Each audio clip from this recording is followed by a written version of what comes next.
Start on Facebook. You say we're live now? We are live, but not recording. What is this? Week 6? Okay, cool. Hello, people. Hello, hello.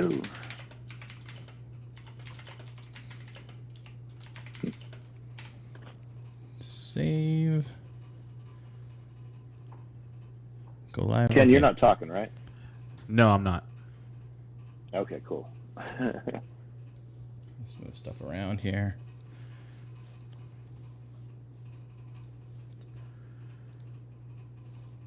This one. Go to the channel. Pause you there.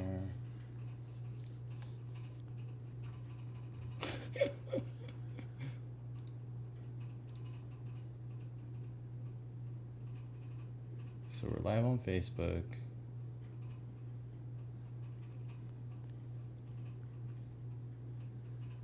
We're live on Twitch. I'll go ahead and edit that. Go down.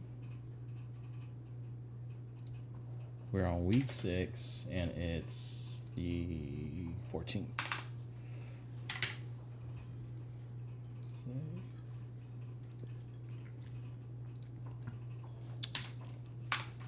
That's right. Who won the bets last week? You're not here to drink anyway. Yeah. Ray lost. I've got a shot glass set. And I just took a shot. There, it counts. No, it doesn't count. Oh, that's right. You were living in heaven there for what, like 4 weeks, man? Just kicking butt every week, and then all of a sudden the floor dropped out. Yeah, the wheels fell Oh off. my god. Yeah. That was bad. We have to put those up there, right? Week 5 totals. I'm sure we do. We haven't yet. I'm looking at your little thing right there. Week 5 totals is right here. The totals down here. Oh, for DraftKings? Yeah, DraftKings. I usually do that when we get to DraftKings. Okay. That's part of the little segment thingy. Okay, almost there, guys. Almost there. I just gotta pop. No worries, man. We had the added getting you on phone call technicality today. So where's that? I'm gonna blame it on that. I'm just gonna blame it on that. And not the fact that I watched Survivor for an extra 15 minutes. You're watching Survivor? Yeah. I started with like the more hardcore shows like Alone and Naked and Afraid. And then watching Survivor to me is just like child's play. It's like, why are these guys struggling so hard? They struggle so hard. It's funny. Yeah, but Survivor is more about the political game. You know what I mean? Yeah. That's what the fun part of watching. Are you watching Survivor it too? is. I will. I forgot that it had started, but Yeah, I will it's good. definitely catch up soon. Well, I haven't even started the new seasons. I'm watching like the old ones. Oh, the new one just started. Yeah, I'm still catching up on the whole thing. Yeah, I just started okay. watching it again. I want to watch some of the old seasons too, because when I saw it was season 43, I was like, oh my god. Yeah, I'm in like 30s. Because I watched like season 1, like what would now be called season 1 and season 2 or something like that. But back then they didn't call them, numbers. It was Survivor Outback and Survivor Amazon and Right. whatever. So they're calling them numbers now? Yeah, they call it Survivor 43. Is the one that's- I'm on Survivor Brains, Beauty, and Bronze or whatever. Do you guys remember that one? Mm-mm.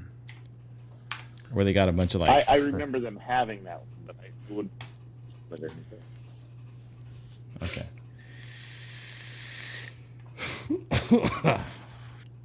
All right, I'm ready when you guys are ready.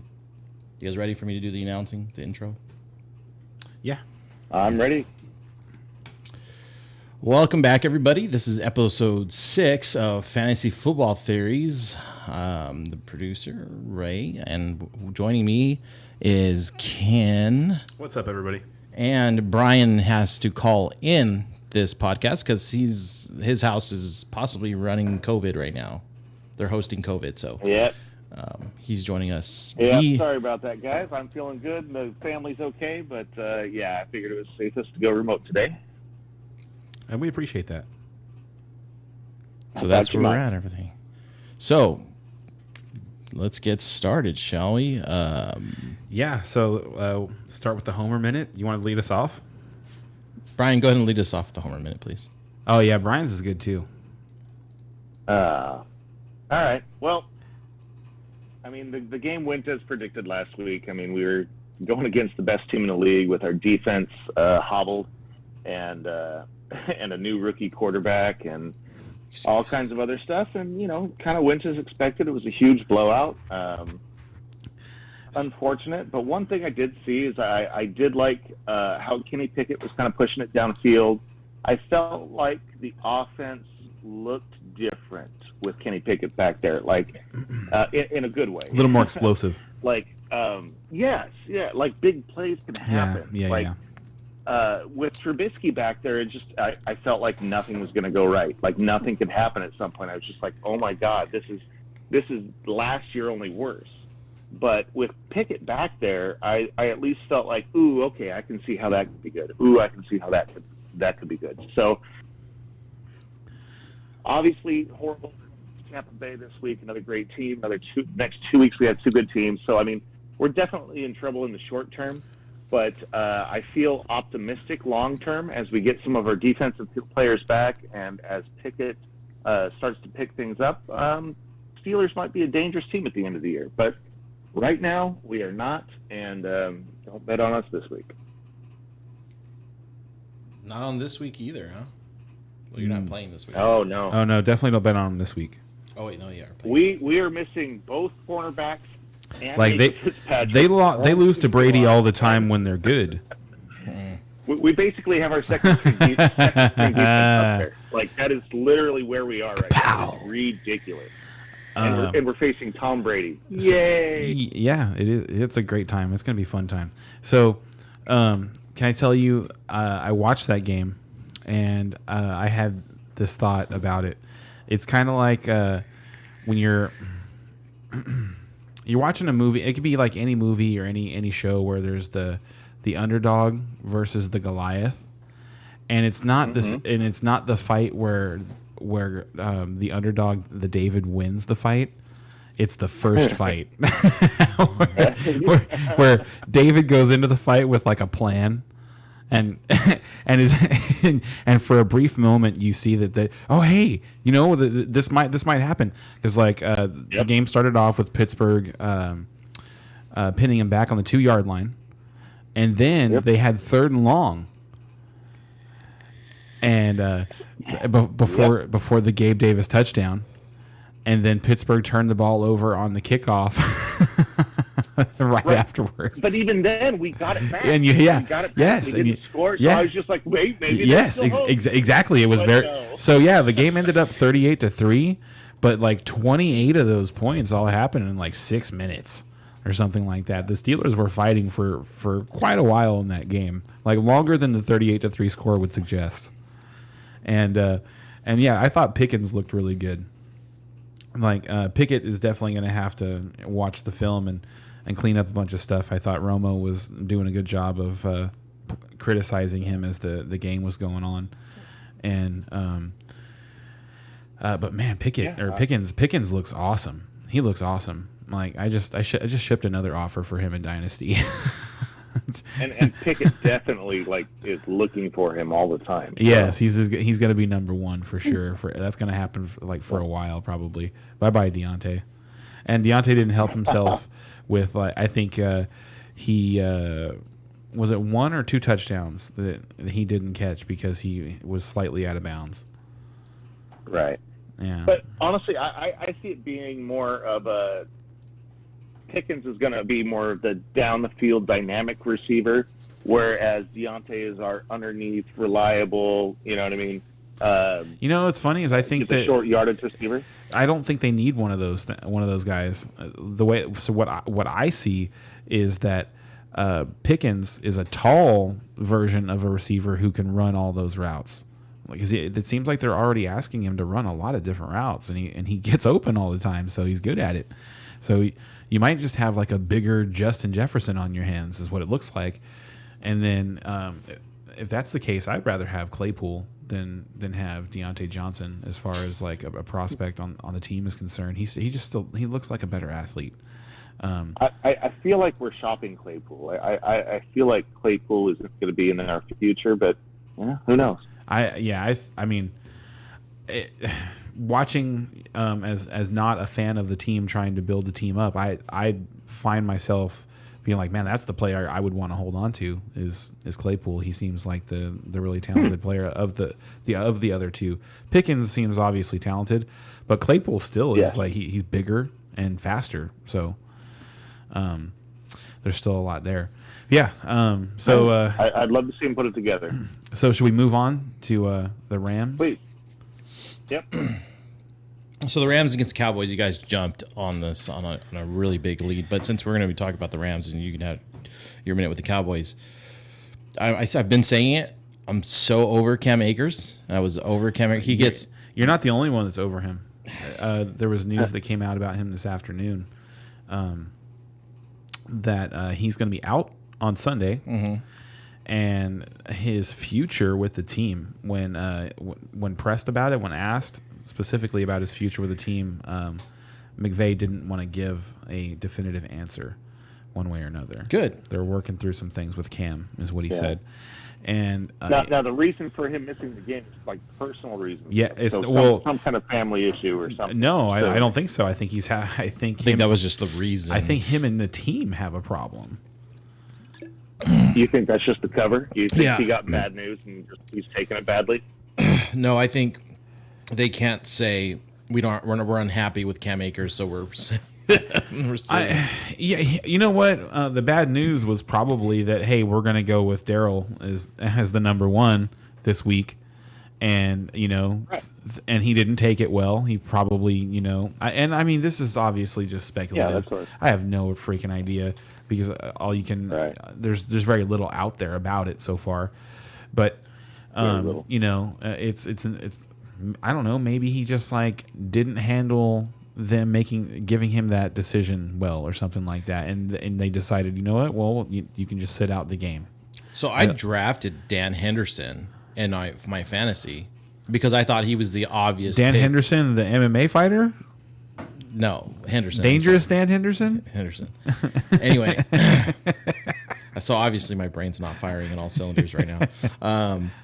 He's like the taco of the league. He's like drafting Canadian kickers and stuff. Anyway, I picked Henderson because I felt like he was the obvious number one. I didn't think it was going to take Sean McVay 5 freaking games to figure that out, right? So that shows my frustration level as far as like, and I've felt that way. I've always been a little overcritical on the Rams. I never really liked Todd Gurley. I feel like these guys have these like amazing one-off runs that kind of inflate their stats, right? And in the case of Cam, he had one good run and then lost a bunch of yards, so it kind of just negated it. You know what I mean? So. And then Henderson, he did okay, as when they finally started giving him the ball. I'm excited to see this guy from Fresno State. I want to see what he can do when he joins up and hopefully he gets some good touches. But at this point, I'm more interested in watching the Rams start to win. Something definitely needs to happen with Allen Robinson. What about that offensive line?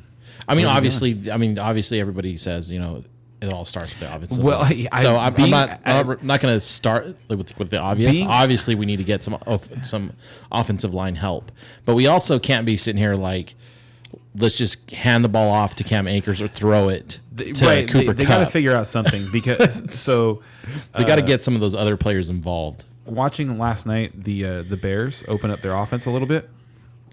You could see why they were so hesitant to open up the offense in the first place, because Justin Fields, as soon as he dropped back to pass, there was somebody chasing him because someone on his offensive line was getting beat like every single play.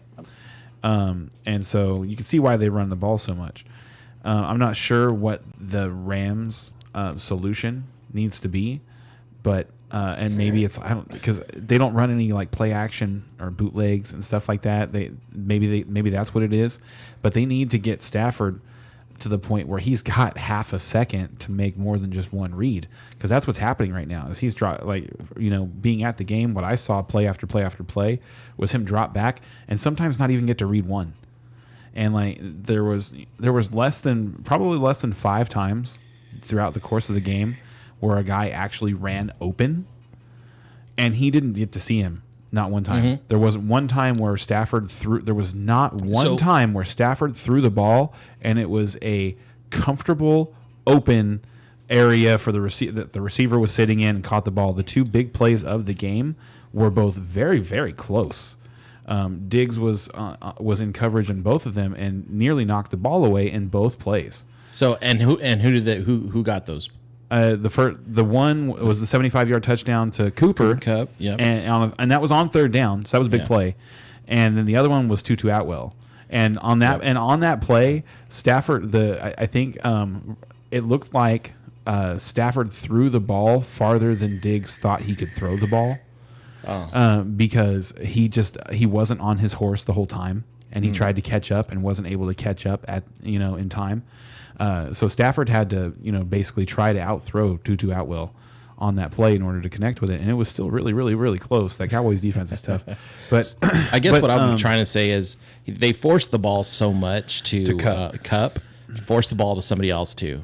That way, it's not like all we got to do is cover Kupp. So here's what I see. Remember, I said. I'll go ahead and finish right there. You can pick up your minute. Remember what I said earlier in the season about? I think it was after the first game, the Bills game, where Kupp got all the targets, and we were like, "Well, what's going on with Robinson?" I thought they brought Robinson in to help him out, and we said, "Well, maybe the thing is that Stafford just isn't having time to look." And like he was under duress, and he's like, I know where Cooper Kupp is. I'm gonna go to Cooper. Yeah. And so what I saw over and over and over again was that's what he was doing. He was just like, he didn't really have much of a choice. He knew where Cooper Kupp was going to be, so he threw to Cooper or he threw to Higbee. So let me ask you this: if you know where Cooper Kupp's going to be, how do you not know where Robinson's They haven't gonna played be? together long enough. But maybe he should look at him first. But It's what I'm but saying. they haven't played together long enough, and it's like. It's you don't really have it's a game, it's every game is important. You're trying to win, so you're not really out there like, well, you know what, let's see what happens on any given play. Like you're not really right. The game, and maybe if the Rams had been in a position, and I didn't watch, to be honest with you, the one game I didn't watch was the Falcons game, and they got up in the Falcons game, and the Falcons did come back on them. But I'd really like to go back now and see what happened and watch that Falcons game when they were up 20 points. And see if they did do anything different, if they did try anything different, because okay, now we've got some breathing room, and let's try something. But this entire season so far, they haven't had any. And you know what? A lot of that is the schedule. So, like, while they do have their problems, they've had a really, really tough schedule. And so they could possibly have a get right game coming up with the Panthers, and we could talk about that. I think they're going to destroy the Panthers. I mean, I don't think that's going to be close, but so let's give Ken here more than a minute because he was actually at the freaking game. So tell us about it. Oh man, it was so much fun. So me and my girlfriend went to the game, and it was her birthday gift to me. Love you, babe. That was awesome. So that was just amazing. It was the best time. I had such a blast. There were more Cowboys fans at the game than there were Rams fans, like no doubt. Right now, it's a destination stadium. It is, and so the teams that have fans that are willing to travel that's probably going to happen to them. And the Cowboys, it was clear that they have a lot of fans that travel, and it was loud. Anytime the Rams were trying to do anything important, it was loud. And I think Sean McVay talked about it after the game. It was a challenge that they weren't really expecting.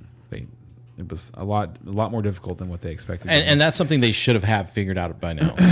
That they're a destination stadium, and teams are, if they're looking at the schedule, which game do we go travel to go watch? They already it's going to be SoFi. You already know that you have a problem interstate with the 49ers, you're probably going to have a problem with the quote-unquote America's team. I thought that was cute at the beginning of the game. They announced that America's team might be in the house, but this is where America's champions call home or something like that. That was funny. Had a fun day yelling "Whose house?"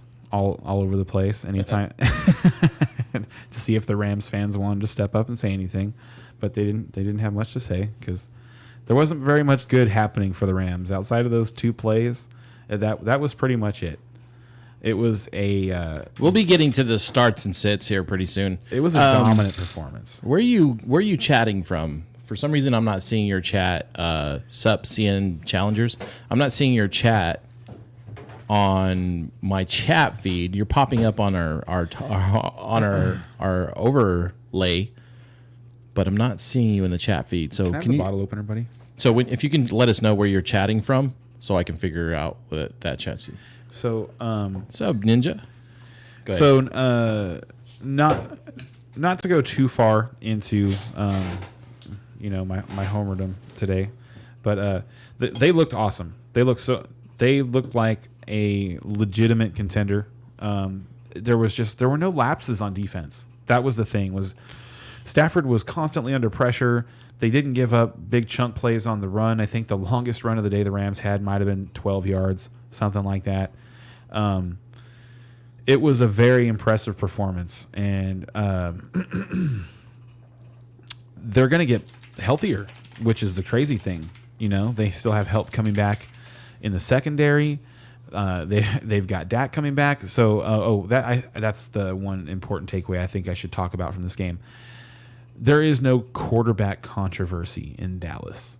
Anything? I wanted you to speak to that, by the way. Anything? I was listening to ESPN today. It's like, Jerry's are these people serious? No, Jerry is a theatrical man, and he goes to every game. And I can tell you, when you watch in person, you're able to see everything, and you can see how they dumb down the offense, how it's a one read and dump it down type situation going on right now. They try and do a really good job, and they do a really good job of scheming guys open. There were guys running open all day long against the Rams. It was crazy. The Cowboys should have scored more points. CeeDee Lamb dropped what could have maybe been a touchdown on a long third down pass, and then Michael Gallup was wide open on a third down and just dropped a pass. Otherwise, they maybe could have scored more points. But they're not asking Cooper to do very much, and you can see that he's just a slower processor. He's not gonna. It's gonna take him way too long to stand back in the pocket and go through 2, 3, 4 reads and get rid of the ball.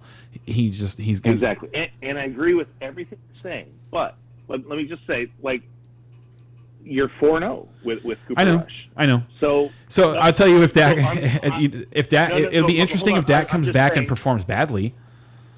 But there's no way. Based on what I'm seeing, there's no way that when Dak is healthy and cleared to play, that the Cowboys aren't going to be like, all right, let's open up the playbook. Let's and we're let's seeing go the same now. thing. But my only point is, do you think they've learned something from this little Cooper Rush era? Do you think they've learned that, maybe we can simplify the offense a little or do this in certain situations to make sure that the defense is in good shape? So what this reminds me of is, remember when the Patriots won their first 3 Super Bowls with Tom Brady? And Tom Brady wasn't the Tom Brady that we know today that's throwing 50 times a game. They didn't ask him to do that. They barely asked him to throw 25 times a game, and he did check down a lot. He's always been a guy who's thrown to his running backs, but that was what they asked him to do. Was they would design plays where it's like, hey, this is the target, and if it doesn't go here, look for the check down, the running back, and if it doesn't go there, then throw it away, and that's what their offense reminds me of. It seems very limited, and I think that 20 years ago you could win a Super Bowl that way. I don't think they can win that way, and we could find that out this weekend. Now I'm not predicting that that's going to happen, but it's possible that the Cowboys could find themselves down 2 touchdowns, and then we'll really see what happens. And I don't think that's going to be a good spotlight for Cooper Rush. And I completely agree with all that. Because he hasn't had to do that yet. He hasn't had to bring the team back yet, and he's just, he seems a little like there's a lot of good things about Cooper Rush. There is, but he's not. Yeah, he's an excellent backup. Yes, he's a very he's a very capable backup. He's Teddy Bridgewater.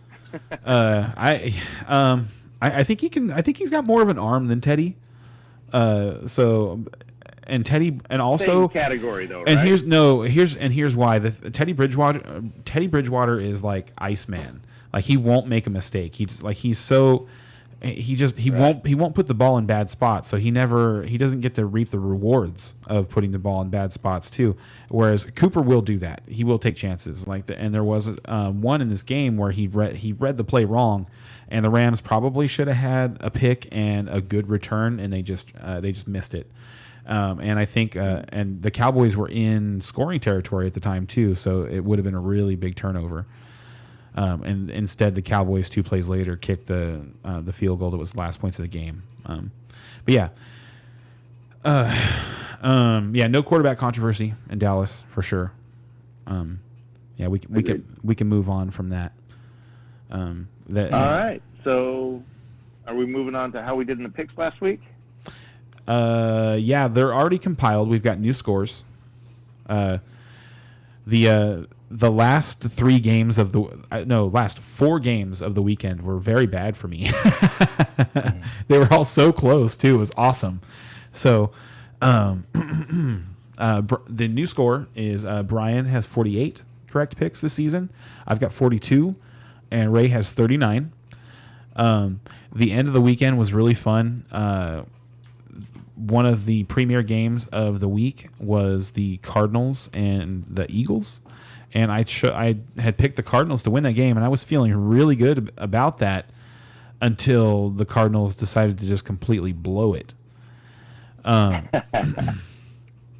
then that started, the chaos, because Sunday night I picked the Bengals to win that game, and then Justin Tucker kicked a 59-yard field goal as time expired, and then